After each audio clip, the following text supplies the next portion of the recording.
ಪ್ರೀತಿ ಮಾಡಬಾರದು, ಮಾಡಿದ್ರೆ ಜಗಕ್ಕೆ ಹೆದರಬಾರದು ಅಂತ ಅದಿಬ್ರು ಒಂದಾಗಿದ್ರು. ಆಣೆ ಪ್ರಮಾಣ ಮಾಡಿ ದುರ್ಗದಲ್ಲಿ ಜಾಲಿ ಜಾಲಿ ರೈಡ್ ಹೋಗ್ತಿದ್ರು. ಈ ನಡುವೆ ಮನೆಗೆ ಬಂದ ನೆಂಟರು ಕಾಫಿ ಟೀ ಕುಡ್ಕೊಂಡು ಹೊಗೆ ಬಿಟ್ಟು ಬಚ್ಚಲ ಮನೆಯಲ್ಲಿ ನೆತ್ತರ ಕೋಡಿ ಹರಿಸಿದ್ದಾರೆ. ಬೆತ್ತಲಾಗಿ ತಗ್ಲಾಕೊಂಡ ಪ್ರೇಮಿಯ ಜೀವ ತೆಗೆದಿದ್ದಾರೆ. ಕೊಲೆ ಬಳಿಕ ಇನ್ಸ್ಟಾದಲ್ಲಿ ಸ್ಟೇಟಸ್ ಹಾಕೊಂಡಿದ್ದಾರೆ. ಅದು ಬರೀ ಇನ್ಸ್ಟಾ ಸ್ಟೇಟಸ್ ಆಗಿರಲಿಲ್ಲ, ಕುಟುಂಬದ ಸ್ಟೇಟಸ್ ಆಗಿತ್ತು. ಹಾಗಾದ್ರೆ ಏನಿದು ಪ್ರೀತಿಯ ಕಗ್ಗೊಲೆ? ತೋರಿಸ್ತೀವಿ ನೋಡಿ.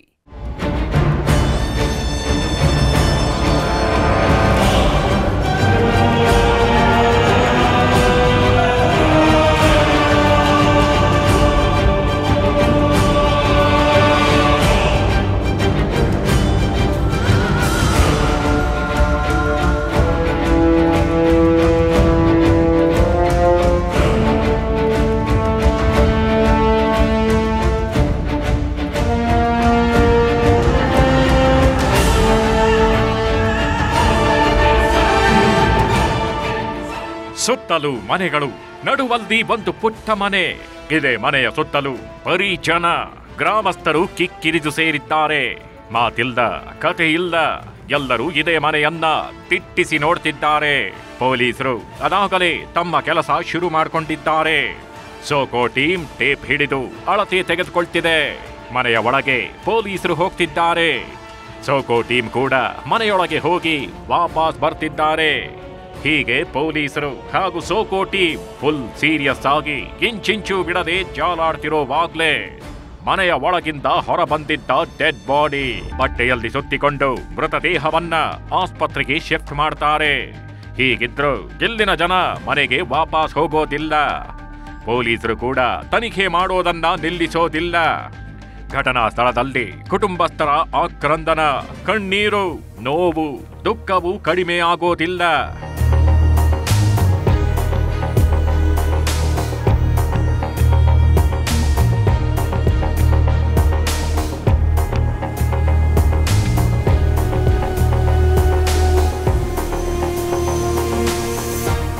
ಇಲ್ಲಾಗಿರೋದು ಕಣ್ಣೀರು ಸುರಿಸಿ ಮರೆತು ಬಿಡುವಂತಹ ಘಟನೆಯಲ್ಲ, ಬದಲಿಗೆ ಬೀಭತ್ಸ. ಬಚ್ಚಲ ಮನೆಯಲ್ಲಿ ಬೆತ್ತಲಾಗಿ ಸ್ನಾನ ಮಾಡ್ತಿದ್ದ ವ್ಯಕ್ತಿಯ ಕಗ್ಗೊಲೆ. ಮಚ್ಚು ಲಾಂಗುಗಳಿಂದ ಮನಸೋ ಇಚ್ಛೆ ಕೊಚ್ಚಿ ಕೊಚ್ಚಿ ಕೊಂದಿದ್ದಾರೆ. ಮುಖ ಗುರುತೇ ಸಿಗದಂತೆ ಹೊಡೆದಿದ್ದಾರೆ. ಎದೆ ಸೀಳಿ ಕೇಕೆ ಹಾಕಿದ್ದಾರೆ. ಕೈ ಕತ್ತರಿಸಿ ಬಾತ್ರೂಮಿನಲ್ಲೇ ಹೆಣ ಬಿಸಾಡಿ ಹಂತಕರು ಗ್ರಾಮದಿಂದ ಕಾಲ್ಕಿತ್ತಿದ್ದಾರೆ.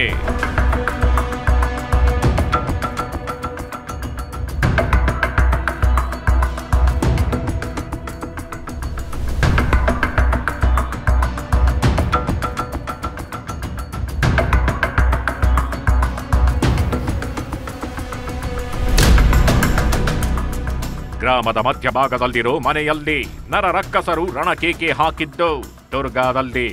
ಚಿತ್ರದುರ್ಗ ಜಿಲ್ಲೆಯ ಹೊಸದುರ್ಗ ತಾಲೂಕಿನ ಹುಣವಿನಡು ಗ್ರಾಮದಲ್ಲಿ.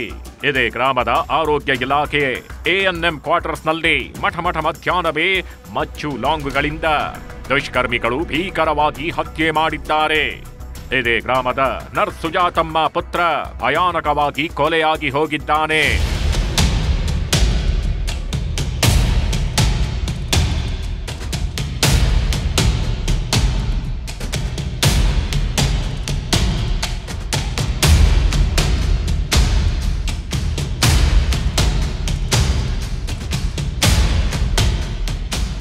ಈತನೇ ನೋಡಿ ಇಲ್ಲಿ ಕೊಲೆಯಾಗಿ ಹೋಗಿರೋ ಯುವಕ.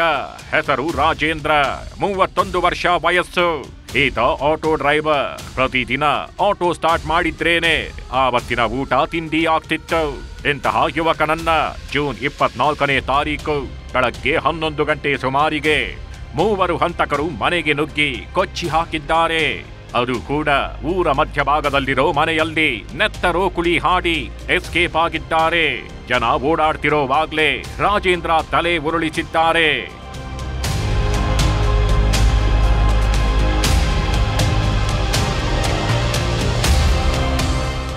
ನಡುವರಲ್ಲಿರೋ ಮನೆಯಲ್ಲಿ ಈ ಥರ ಬಂದು ಮನೇಲಿ ನುಗ್ಗಿ ಈ ಥರ ಕೊಚ್ಚಾಕ್ತಾರಂದರೆ ಯಾವ ಥರ ಧೈರ್ಯ ಐತೆ ಅವರಿಗೆ? ನಾವು ಮನುಷ್ಯನ ಕೊಚ್ಚಾಕ ಧೈರ್ಯ ಯಾವನ್ ಕೊಟ್ಟೆ ಅವನಿಗೆ? ಜೀವಗಳು ಅಂದರೆ ಆಟಗಳು ಇವರಿಗೆ. ಶಿಕ್ಷೆ ಆಗ್ಬೇಕು ಸರ್ ಇವ್ರಿಗೆ. ಒಬ್ರು ಇಂಥವ್ರನ್ನೆಲ್ಲ ಜನ ಇದ್ರು ಓಡಾಡ್ತಿರ್ತಾರೆ, ಜನ ಏನು ತಲೆ ಕೆಡ್ಸ್ಕೊಳಲ್ಲ ಇಲ್ಲಿ ಯಾರು ಏನಾರ ಆಗಲಿ ಸತ್ತೋಗ್ಬಿಡ್ಲಿ ಜನ, ಮತ್ತು ನಾವು ಮಾತ್ರ ಚೆನ್ನಾಗಿರ್ತೀವಿ. ರಾಜೇಂದ್ರ ಹತ್ಯೆ ವಿಷಯ ಕೇಳಿ ಹುಣವಿನಡು ಗ್ರಾಮದ ಜನ ಹಿಂಗೆ ದಿಗ್ಭ್ರಾಂತಗೊಳ್ತಾರೆ. ಏನಾಯ್ತು ಅಂತ ಮನೆಯ ಮುಂದೆ ಜಮಾಯಿಸ್ತಾರೆ. ಆದರೆ ಇಲ್ಲಿ ಸೇರಿರೋ ಪ್ರತಿಯೊಬ್ಬರಿಗೂ ನಡೆದಿದ್ದೇನು, ಕೊಲೆ ಮಾಡಿದ್ದು ಯಾರು, ಯಾಕೆ ಅನ್ನೋದು ಯಾರಿಗೂ ಗೊತ್ತಿರಲಿಲ್ಲ. ಈ ನಡುವೆ ಪೊಲೀಸರು ಕುಟುಂಬಸ್ಥರು ಬರ್ತಿದ್ದಂತೆ ಕಾರಣ ಏನು ಅಂತ ಕೇಳ್ತಾರೆ. ಆಗ ಗೊತ್ತಾಗೋದೆ ರಾಜೇಂದ್ರನ ಲವ್ ಕಹಾನಿ. ಪ್ರೀತಿ ಮಾಡ್ತಾ ಇದ್ದ ಸರ್ ನನ್ನ ತಮ್ಮ ರಾಜೇಂದ್ರ ಅಂತ.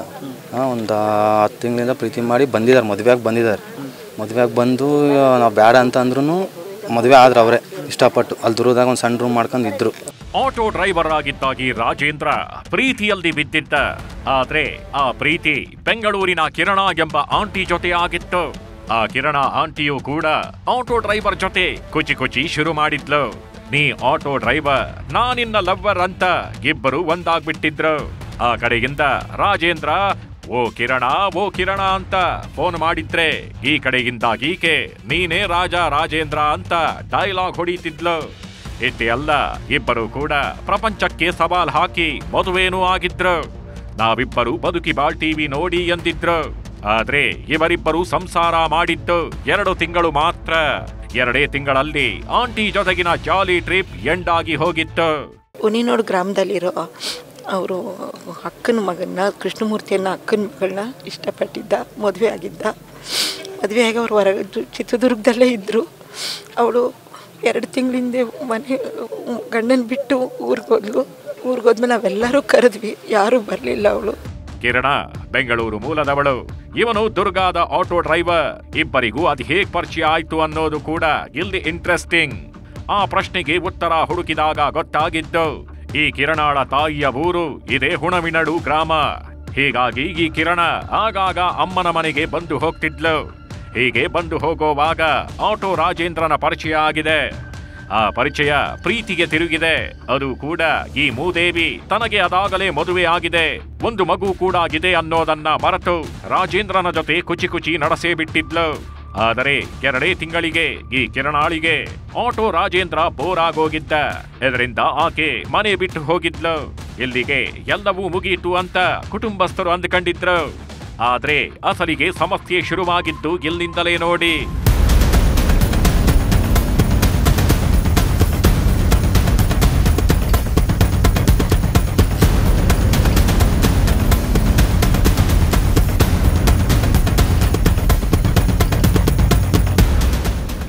ಈ ರಾಜೇಂದ್ರ ಯಾವಾಗ ಆಂಟಿಯನ್ನ ಪ್ರೀತಿಸಿ ಮದುವೆಯಾಗಿ ದುರ್ಗಾಕ್ಕೆ ಎತ್ತಾಕೊಂಡು ಬನ್ನೋ ಆವತ್ತಿನಿಂದ ಕಿರಣಾಳ ಕುಟುಂಬಸ್ಥರು ನಿಗಿ ಅನ್ನೋಕೆ ಶುರು ಮಾಡಿದ್ರು. ರಾಜೇಂದ್ರನಿಗೆ ಒಂದು ಗತಿ ಕಾಣಿಸ್ಬೇಕು ಅಂತ ಡಿಸೈಡ್ ಆಗಿದ್ರು. ಸದ್ಯ ರಾಜೇಂದ್ರನನ್ನ ಕೊಲೆ ಮಾಡಿರೋದು ಕೂಡ ಕಿರಣಾಳ ಸಹೋದರರು ಅಂಡ್ ಗ್ಯಾಂಗ್.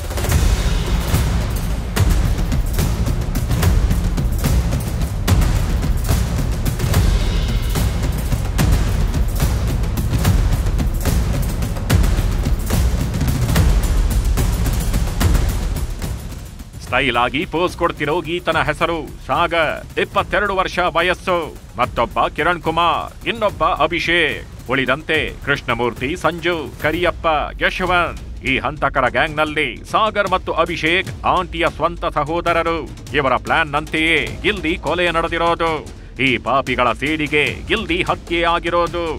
ಇಷ್ಟೇ ಅಲ್ಲ, ರಾಜೇಂದ್ರನನ್ನ ಕೊಲೆ ಮಾಡಿದಾಗಿ ಸಾಗರ್ ಹಾಗೂ ಅಭಿಷೇಕ್ ಇನ್ಸ್ಟಾದಲ್ಲಿ ಸ್ಟೇಟಸ್ ಹಾಕೊಳ್ತಾರೆ.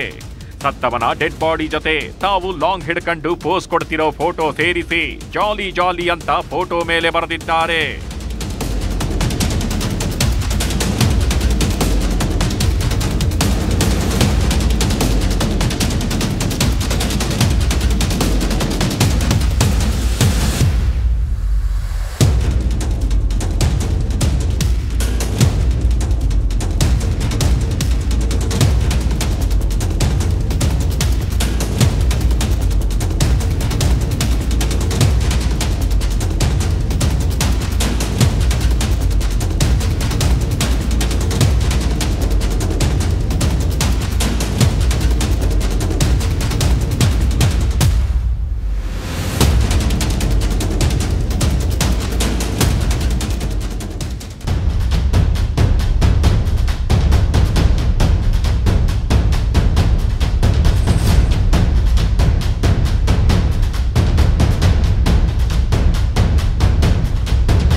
ಕಿರಣ ಆಂಟಿಯನ್ನ ಪ್ರೀತಿಸಿ ಆಕೆಯನ್ನ ಕರೆದುಕೊಂಡು ಮನೆಯಲ್ಲಿ ಇಟ್ಟುಕೊಂಡಿದ್ದಾಗಿ ರಾಜೇಂದ್ರನ ಮೇಲೆ ಅದಾಗಲೇ ಕಿರಣ ಕುಟುಂಬಸ್ಥರಿಗೆ ಕೋಪ ಆಗಿತ್ತು.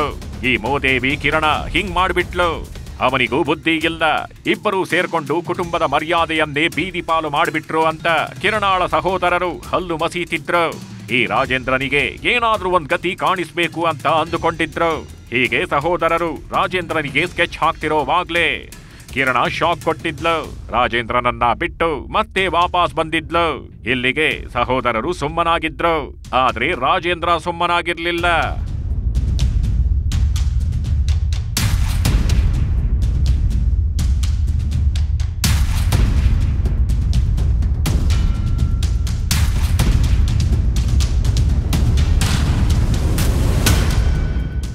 ಹುಣಿನೋಡು ಗ್ರಾಮದಲ್ಲಿರೋ ಅವರು ಅಕ್ಕನ ಮಗನ್ನ ಕೃಷ್ಣಮೂರ್ತಿಯನ್ನ ಅಕ್ಕನ ಮಗಳನ್ನ ಇಷ್ಟಪಟ್ಟಿದ್ದ, ಮದುವೆ ಆಗಿದ್ದ.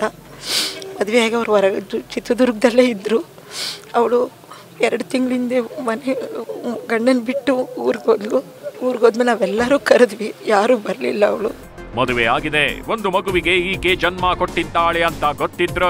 ಈ ರಾಜೇಂದ್ರ ಕಿರಣಾಳನ್ನ ಪ್ರೀತಿ ಮಾಡಿದ್ದ, ಅವಳೇ ಸರ್ವಸ್ವ ಅಂದುಕೊಂಡಿದ್ದ. ಆದರೆ ಕಿರಣ ಆಂಟಿ 2 ತಿಂಗಳಿಗೆ ಕೈ ಕೊಟ್ಟು ತವರು ಮನೆಗೆ ಹೋಗ್ಬಿಡ್ತಾಳೆ. ಇದರಿಂದ ಕೋಪಗೊಂಡ ರಾಜೇಂದ್ರ ಕಿರಣಾಳಿಗೆ ಫೋನ್ ಮಾಡ್ತಾನೆ, ವಾಪಸ್ ಬಾ ಅಂತ ಕೇಳ್ಕೊಳ್ತಾನೆ. ಸಾಲದಕ್ಕೆ ಕಿರಣಾಳ ಕುಟುಂಬಸ್ಥರಿಗೂ ಕಾಲ್ ಮಾಡಿ ಕ್ವಾಟ್ಲೆ ಕೊಟ್ಟಿದ್ದಾನೆ. ಇದರಿಂದ ಕೋಪಗೊಂಡ ಕಿರಣಾಳ ಸಹೋದರ ಸಾಗರ್ ಅಂಡ್ ಟೀಮ್ ರಾಜೇಂದ್ರನಿಗೆ ಮುಹೂರ್ತ ಫಿಕ್ಸ್ ಮಾಡ್ತಾರೆ.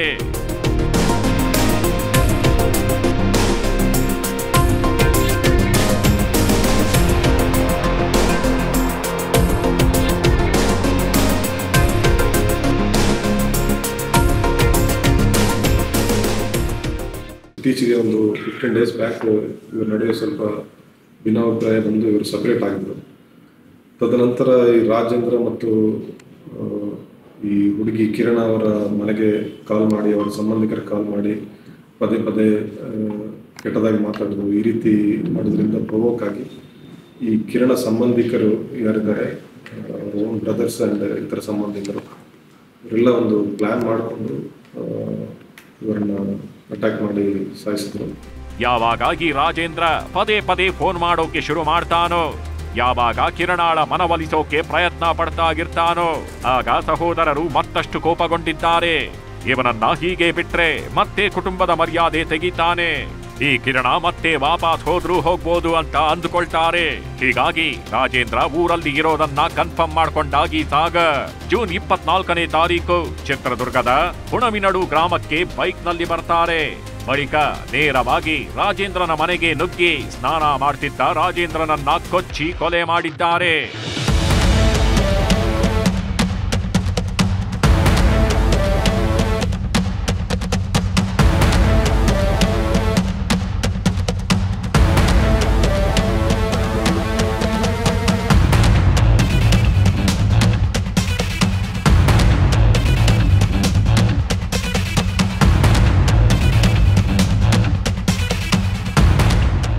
ಇದಾದ ಕೂಡಲೇ ನಮ್ಮ DSP ಶಿವಕುಮಾರ್ ಮತ್ತು ಇನ್ಸ್ಪೆಕ್ಟರ್ ರಮೇಶ್ ಮತ್ತು ಸಬ್ ಇನ್ಸ್ಪೆಕ್ಟರ್ಸ್ ಒಂದು ಟೀಮ್ಸ್ ಮಾಡಿ ಇಮಿಡಿಯೇಟ್ಲಿ ಕಾರ್ಯಾಚರಣೆ ನಡೆಸಿ ಇವತ್ತು ಬೆಳಗ್ಗೆ ಎಲ್ಲ ಆರೋಪಿಗಳನ್ನು ವಶಕ್ಕೆ ಪಡೆದುಕೊಂಡಿದ್ದಾರೆ.